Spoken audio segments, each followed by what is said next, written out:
ito, umpisahan na natin itong kay Sandro Marcos, ha? Mga kababayan. Itong kay Sandro, mga kababayan, ay patungkol ito sa kuryente, no? Na ipapalibre sana ni Marcoleta, si Sandro po ang gagawa. Si Sandro po ang magpapatupad. Isusulong ni Sandro Marcos ang 2,000 consumable electric bill ay gawing libre. Nako, pag na mga kababayan, kapag ito'y natupad, baka sabihin ni Marcoleta, akin yan, putang ina mo, sinungaling ka. Ito po mga kababayan, no? Basahin ko lang po itong artikulo ng ito, Abante News. Ayan, ito, mga kababayan, ha. Abante News ito, ha. Ito, meron na namang mga DDS na mga nagpakalat ng fake news na nakalaya na daw si Digong. Putang ina talaga itong mga DDS dito. Walang katapusang ano, no? Ito, mga kababayan, ako tignan natin kung sino ang may paninindigan at may batas na magagawa. Ayan po, mga kababayan. No, Abante News po yan kay Sandro Marcos. Sa Facebook po yan. So basahin ko po mga kababayan, Mama Jordan ng Japan, hello po, and kay Lickers TV, and kay Ma'am Aurelia Soriano, Lovely Buon, and kay Ma'am Sonia Ocol, hello po. So ito, hindi na pababayarin ang mga kukonsumo ng kuryente na hindi lalagpas sa 2,000 pesos kapag naipasa ang panukalang ito ng Presidential Son at House Majority Leader na si Congressman Sandro Marcos. So, basahin ang buong detalye. Ayan, Sandro Marcos isinulong libre kuryente sa konsumong hindi lalagpas sa 2,000 pesos. Ito na, mga kababayan. Tignan nyo, ito agad, nag-comment si Ruth Lamar. Ay nako, pasikat lang yan para sa mamamayan, para isiping may ginawa at pinasa na bill para mabago isip ng tao. Para pagtakpan ang gawa ng ama. We must be all wise kung ano talagang nangyayari sa bansa under this administration. Sabi ni Ruth Lamar. May pa-English ka pang putang ina ka. Bobo ka rin naman kasi DDS ka. Pasikat daw. Ruth Lamar. Sino po ba ang nagpapasikat? Sino ba ang nangako niya noong eleksyon 2025, midterm election? Di ba si Marcoleta? Sino ang nagpapasikat? Si Sandro ipapatupad at isusulong lang. Pero yung nangako niyan, putang ina, nanalo na lahat-lahat, at tuta ng China, walang ginawa. Yun ang dapat nasabihan mong pasikat. Di ba? Kung matatandaan ninyo mga kababayan, ito po yun, pinangako ni Marcoleta yan. Marcoleta. Toke kuryente. Diyos ko po. Pangako yan ng lolo mo. Lahat po ng kumukonsumo ng 2,000 pesos na kuryente pababa, ilibre na po natin. Lahat po ng kumukonsumo ng 2,000 pesos na kuryente pababa, ilibre na po natin. Lahat po ng kumukonsumo ng 2,000 pesos na kuryente pababa, ilibre na po natin. Nasaan si Marcoleta ngayon? Sa mga nag-comment dito sa Abante News, na si Ruth Lamar, ako po'y nanawagan sa'yo, ma'am, huwag ka pong mang-English, ma'am, putang ina mo, nag-English ka pa, DDS ka naman. Hindi bagay sa inyo mga DDS mag-English. Bakit? Mga bubo kayo. Walang sa-isa yung English ninyo kung bobo naman kayo. Diba? Ito pa, gawa naman kayo ng batas para sa middle class, na majority taxpayer, just saying. Parang malapit na ma-approve yan kasi si Marcoleta nagpasa niyan. Malapit na siguro ma-approve. Kaya sinulot na naman ni Bangag the Second. Ito na naman si Jonathan Lao. Si Marcoleta daw ang nagpasa. Putang ina, tanong ko lang. Hanapin nga natin mga kababayan kung ang batas bang yan ay ginawa ni Marcoleta. Malapit na daw mapasa. Kaya sinulot daw ni Sandro. Sige nga, hanapin natin mga kababayan. May batas bang iginawa si Marcoleta na 2K pababa na konsumo ng kuryente ay libre? Yan. Anong batas kaya ito, mga kababayan? Iminungkahe ni Rodante Marcoleta na gawing libre. Pero wala pong batas. Ha? Walang batas, mga kababayan, na nakalagay. Oo. Ano to? DDS are really credit grabber. Diba? Mga kababayan, wala pong batas na nilagay si Marcoleta at wala pong iginawang batas si Marcoleta about dyan sa 2,000 electric bill na libre pababa. Wala pong batas. Walang batas na ginawa si Marcoleta. I-clarify ko lang po. Ni minsan wala pang batas si Marcoletang nagawa patungkol sa kuryente. Tandaan nyo yan. Parang Davao lang yan eh. Ang kuryente daw nasa lupa. Pero nung nakita ko sa balita, yung lalaki nagkakatumbling-tumbling doon, nagkakapyut-kapyut sa wire. Ayan na naman tayo, mga DDS. Pagpilitan nyo na naman. Ito pa. Sana ay gawan nyo ng paraan yung mga hindi kasali sa purpose. Na naghihikaho sa buhay. Diyos ko, huwag ka nang mangarap, mother. Silin ka puno. Huwag ka nang mangarap na sumali sa purpose kasi pag nagka-purpose ka, sa utang ka rin babagsak.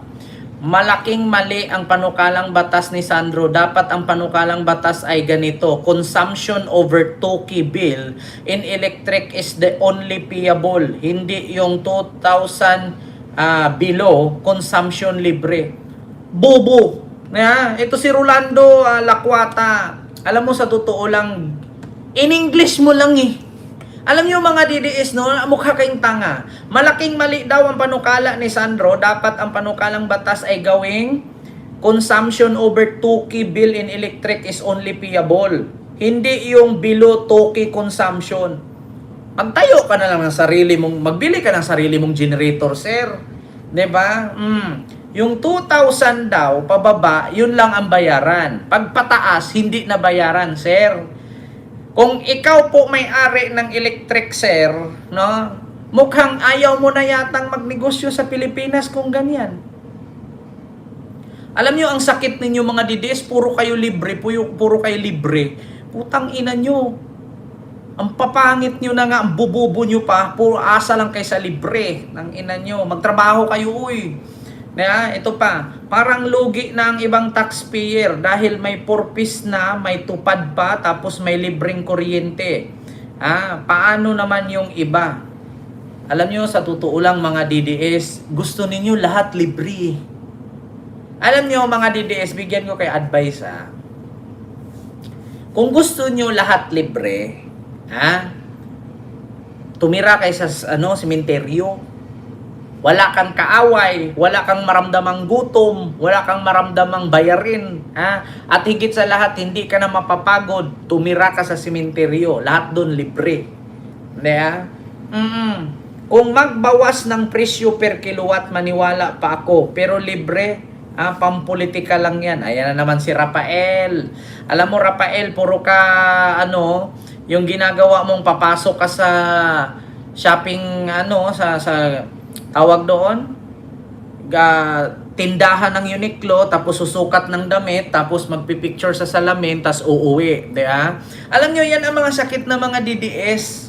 Ang lakas mamuna. Pero pag tinignan mo yung kanilang profile, papasok sa fitting room ng Uniqlo, magsukat ng damit, pipicture, tapos huhubarin, uuwi.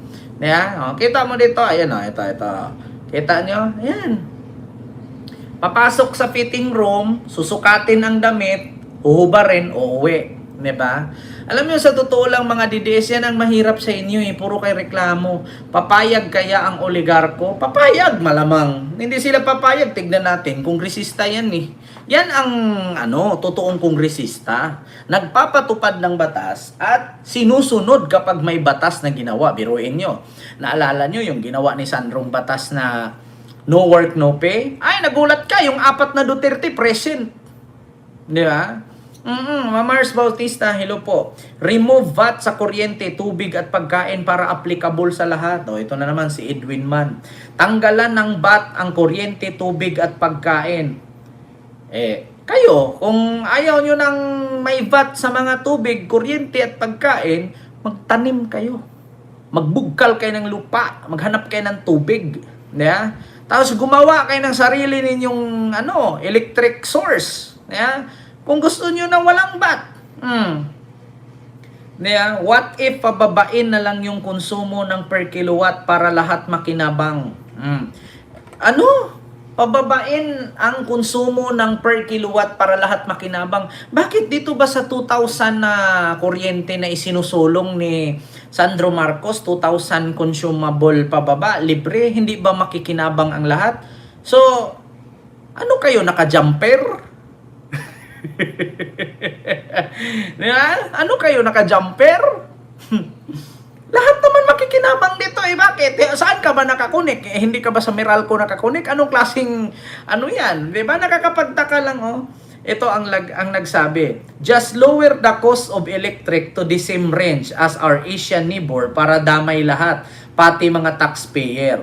Alam mo, sa totoo lang, kayong mga DDS, puro kayo comment, puro kayo reklamo. Anong pababain lahat ang konsumo ng per kilowatt para lahat makinabang? Bakit ito bang sa 2,000 na to hindi ba makinabang ang lahat? Problema mo na yan kung sobra-sobra ang gamit mo, di ba? Ang sabi lang naman kasi dyan, 2,000 pababa. Kung gumamit ka ba naman ng 5 rep, di ba? 5 TV, tapos yung ilaw mo, 100 piraso. Talagang hindi 2,000 yan. Kabubuhan. Katangahan mo na yan. Kung gusto mong makatipid, ito din kasi sakit ng mga DDS ipababa daw ang konsumo ng per kilowatt para makinabang ang lahat. Bakit? Kasalanan pa ni Sandro at sa nagpapatupad ng batas na kung bakit mag-consume ka ng 5,000 pataas? Di bawas-bawasan mo yung refrigerator mo. Bawas-bawasan mo yung TV mo. Bawas-bawasan mo yung ilaw mo. Bawas-bawasan mo yung aircon mo. Para mag 2,000 consumable pababa, libre ka. Putang ina. Apakatanga mo naman. 2,000 pababa, libre. Problema mo na yan kung mag-consume ka ng 5,000 pataas. Alam nyo mga DDS, merong isang kongresista o politiko gagawa ng para sa tao, para sa bayan, kinukontra ninyo, puro kay reklamo. Nung dati, sabi ni PBBM, pag ako nanalo, gagawin kong 20 pesos ang bigas. Nung ginawang 20 pesos ang bigas, anong sabi ninyo? Ang bigas daw mabaho, pagkain ng baboy, hindi daw pagkain tao, di ba? Yan ang masakit sa inyo mga DDS Noong hindi pa na ipatupad, hinahanap ninyo. Noong ipinatupad na, ang sabi ninyo, pagkain baboy, pagkain hayop, hindi pang tao. Kaya nga, sa totoo lang mga DDS, hindi tayo umuunlad Bakit kayong mga DDS ang salot sa Pilipinas? Kayong mga DDS ang problema sa ating bansa. Kasi ang lalaki ng ulo ninyo, mga bobo kayo. Mga tanga-tanga kayo. Inuuto kayo ni Marcoleta, binuto nyo naman. Ngayon singilin nyo. Inuto kayo ni Alan Cayetano, binuto nyo naman. Ngayon singilin ninyo. Inuto kayo ni Digong, binoto nyo naman. Singilin ninyo. Pag ako nanalo, 3 to 6 months, ubos ang krimen, ubos ang droga. Potang ina mo. Paano naubos ang droga? Nung siningil ka ni Jessica Soho, sabi mo, eto, listahan ng droga. Ang kapal, ang bigat, hindi ko kaya. Iuwi mo. Binagsak mo, di ba? Binagsak ni Digong. Tapos, si Marcoleta, pag kumonsumo ng 2,000 electric bill pababa, gawin nating libre. Potang ina, ilang buwan na siya mula nung nanalo, 2026 na, tapos yung 2025. Naging libre ba? Tain niya, purple. Sinungaling. Si Alan Cayetano. Anong pangako ni Alan Cayetano? Gawin natin 10,000 ang matatanggap na ayuda ng bawat pamilyang Pilipino. Potang ina, nakailang termino na siya pagka-senador. Walang 10,000 na nangyari. Puro mga sinungaling. Diyos mio, Marimar. Yan ang mahirap sa inyo. Mga DDS, mga uto-uto kasi kayo eh. Mga tanga-tanga kasi kayo, kaya hindi kayo umuunlad sa buhay. Hanggang ngayon, pangit pa rin kayo, bobo pa rin kayo, di ba? Mahirap pa rin kayo, mga tangina ninyo. Di ba? Ang sakit. Alam niyo, sa totoo lang, mga DDS, nasasaktan ako. Bakit? Nasasaktan ako na iniisip ko kayo.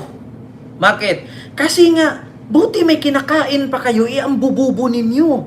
Buti nga, meron pa kayong panggastos sa luho ninyo, ang tatanga ninyo. Buti araw-araw nasusuklian pa kayo. Buti tama ang sukli sa inyo, ang bububo ninyo. Ako nasasaktan ako mag-isip na meron akong kapwa Pilipino na bobo. Buti nga, bumili kayo ng mga binibili ninyo, nasusuklian pa kayo at butit marunong pa kayong magbilang. Kasi ang bububo ninyo. Biruin niyo yan. Tignan ninyo si Sandro Marcos pa. Ang tutupad sa pangako ni Marcoleta, hindi ba sampal sa pagmumuka ni Marcoleta yan? Hindi ba sampal kahihiyan yan? Mga kababayan, yung pangako ni Marcoleta na si Sandro ang magpapatupad. Punyemas naman yan. Ito pa. Sabi dito, bukas applyan ko na magsariling kontador yung aircon, freezer at electric motor ko. Subsidize na naman ng gobyerno, taxpayers money doon kukunin. Itataas na naman, pihado ang kuryente para lampas lahat sa tuki. Kailan pa ba ito magkatotoo? Puro na lang plano. Joselito Diaz, tumakbo kang kongresista. Tapos palitan mo si Marcoleta at si Sandro, tapos ipatupad mo. Sabi ni Joselito Diaz, kailan pa ba ito magkatotoo? Puro-puro na lang plano. Sige sir, tumakbo kang kongresista, tapos gumawa ka ng batas. Dapat naman para may silbi naman sila. Sabi ni Neil Brimon. Dapat sinabi nyo kay Marcoleta yan. Diba? Dapat lahat less 1K para parihas. Alam mo, sa totoo lang, may nag-comment, dapat lahat daw less 1K ang per bill. Sige. Paano kung nag-bill ka ng 20,000, less 1K, 19,000 babayaran mo, hindi ka pa aangal? Aangal ka pa rin. Alam nyo, dito pa nga lang, hindi pa napatupad itong batas na ito, maangal na kayo eh. Ito na, kada bill daw less 1K. Kung nag-bill ka ng 20,000 dyan, less lang 1K, 19,000, hindi ka na ba aangal doon? Putang ina, itong mga DDS talaga mga kababayan. Ito naman, dapat 5K libre. Putang ina, okay, 5K libre mo yan. Ikaw na lang magnegosyo, ikaw na lang magmamay-ari ng kuryente. Tignan natin kung kikita ka pa. Ito sa totoo lang, mga DDS, huwag kayong umasa sa gobyerno. Magtrabaho kayo. Kung ayaw ninyo magbayad ng malaking kuryente, magpakabit kayo ng solar. Ganito yan bigyan ko kayo ng idea. Mga DDS, di ba ang yayabang ninyo? Bigyan ko kayo idea. Ganito yan. Kung nag-consume ka ng kuryente 20,000 per month. So 20,000 times 12 magkano? 20,000 times 12. So medyo malaki-laki. So yung 20,000 times 12 na yan, ipakabit mo ng solar yan. Ilang kilowatts na yan? 5 kilowatts na solar yan. Biruin mo, magbayad ka ng 240,000 a month. 240,000 isang taon. Ipakabit mo ng solar yan. Wala kang babayaran ni piso kasi yung isang taon mo nandun sa bubong nakakabit. Nandun sa bubong nakakabit. 'Di ba? 240,000, meron kang kalahating milyon ngayon. Kung nag-consume ka ng kalahating milyon sa isang taon, 200 to 500,000, ipakabit mo na lang ng solar yan. Kung meron kang, alam mo yung solar, yung palid niya, yung bar, every bar yun, correct me if I'm wrong, 50,000. Kung meron kang 250,000, ilang palid na ng solar yun? Yun ang gagamitin. Yun ang gagawin. Kaysa naman mag-consume ka 25,000 kuryente a month. Oh, yung 25,000 a month, i-times mo sa 12. Kulang-kulang kalahating milyon yan. Ipakabit mo na lang ng solar, wala ka pang gastusin sa kuryente. Kung meron man, siguro 100, 200 pesos lang. 'Di ba? Ganun ang gagawin ninyo. Katulad sa akin. 300k. Ayan, meron ako ilang kilowatt yan sa akin. Kulang-kulang 10 kilowatts. Oh. Alam niyo magkano binabayaran ko sa kuryente dito? Sa bahay? Pinakamataas na yung 600 pesos isang buwan. Ganun po yan, mga kababayan. Kasi bakit? Ang solar, sa'yo yan. Ang kuryente, hindi yan sa'yo. Kahit mag-brown out man, ang solar nandyan. Diba? Ganun ang gawin ninyo.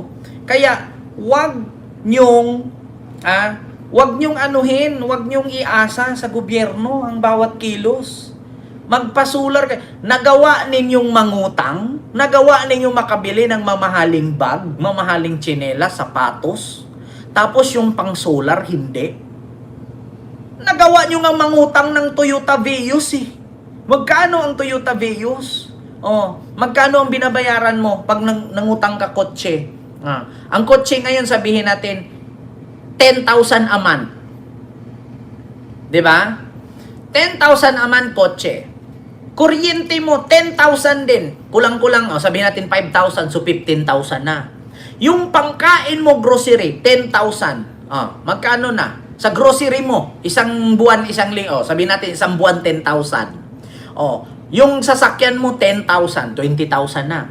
Yung kuryente mo 5,000, yung tubig mo 2,000. 27,000. 'Di ba?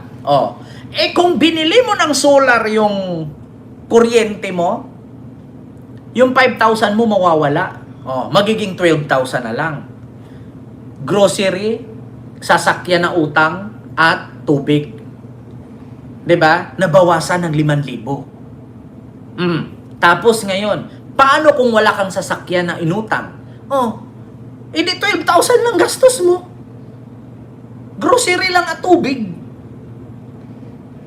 'Di ba? Isipin yung mabuti yan.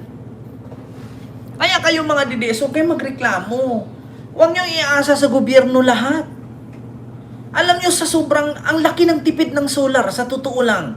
Ang solar kasi, sa totoo lang, habang buhay ka, sa'yo yan. Ang kuryente kasi, mga kababayan, parang wifi yan. Once na nakakunik yan, may connection man o wala, tuloy ang bayad mo dyan. Sa solar, wala kang babayaran. Either, nasa sayo na yan. Pinakamalaki, 300 pesos to 500. Yung 500, hindi mo kakainin yan. Yung 500, ewan ko kung kakain ka pa ng 500 kung may solar ka na. Wala. Meron man siguro 20 pesos, 30 pesos. Yun lang yung ang solar kasi, hindi siya gagana hanggat wala yung main na kuryente. So, kailangan nakakonect pa rin siya. Pero, alam ko, 80 pesos to 100 na yung pinakamalaki talaga, sa totoo lang. Sabi nila, ang solar good for 10 years lang daw. Hindi po. Hindi siya good for 10 years, ang solar. Bakit? Kasi ang mga solar na gamit ngayon, aluminum na. Hindi katulad dati na kinakalawang kasi ang gamit nila bakal. Ngayon kasi aluminum. At saka ang solar, hindi siya nasisira hanggat hindi bagyuhin. Ganon yun. Pero nakakonect pa rin siya sa kuryente, yung solar, kasi hindi naman siya gagana kung walang kuryente. Kailangan meron pa rin siya. Kumbaga, parang alam niyo yung tubig na bomba, yung Poso Negro. Poso Negro, yung Poso Negro, panghigop tayo yun eh. Yung poso, yung ginaganon-ganon, di ba bubuhusan mo muna ng tubig, kakatihan mo ng tubig bago siya hihigop. Ganon ang solar. Nakakunik pa rin siya. Pero once na gumagana na yun, nakaka-imbak na siya ng kuryente mula sa araw, wala nang gamit tong kuryente mo na galing sa Meralco. Kasi dito na yung kumakain, ito, pang-on mo lang to. Kung kukonsume man siya, siguro 3 pesos sa isang linggo, 10 pesos in 1 week. Yun lang ang kakainin. Di ba ang laki ng tipid? Kasi bakit? Wala ka namang babayaran na sa'yo na yun eh. Yung binayad mo sa buong isang taon, ibayad mo na lang sa solar, at least habang buhay mo na yun. Maliban na lang kung magdagdag ka pa ng appliances, di magdagdag ka ng another palit ng solar. Kasi depende sa kilowatt yun eh. Katulad dito sa akin, pinakamalaking binabayaran ko, 500 to 800 pesos. Kailangan din ng maintenance ang solar Kent. Kailangan naman talaga, pero hindi naman siya siguro sa isang taon. Paglilinis lang.